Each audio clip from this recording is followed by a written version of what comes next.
अस्सलाम वालेकुम नाज़रीन, आप देख रहे हैं जस्तुजू न्यूज और मैं हूं अफरोज मुगल। पेश है आज की अहम खबर शामिल करते हैं। साइड कोटरी से अब्दुल बासित रईसानी की रिपोर्ट के मुताबिक Jamiat Ulema-e-Islam municipal बोलहाड़ी ward number 10 के उम्मीदवार मौलाना अब्दुल समद रईसानी ने जस्तुजू न्यूज कराची से गुफ्तगू करते हुए कहा, 30 सालों से उन वडेरों और जागीरदारों की हुकूमत करने के बावजूद अल्हम्दुलिल्लाह पहली बार भी दूसरे नंबर पर आए।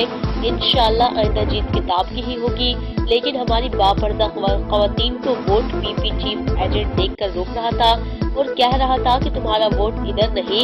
इस तरह उन्होंने हमारी खवातीन वोटर्स को मना करके बाहर भेज दिया।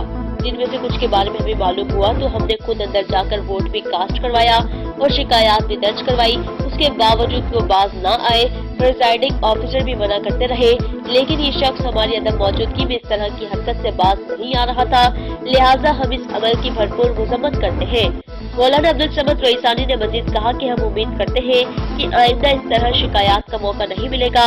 पार्टी इख्तिलाफात के बावजूद उम्मीदवारों में आपस की मोहब्बत और उख्वत कायम दायम है। उम्मीद है कि मुख्तार हुसैन जमाली साबिक यूसी चेयरमैन अपने हल्के में अवाम की खिदमत में कोई कसर नहीं छोड़ेंगे।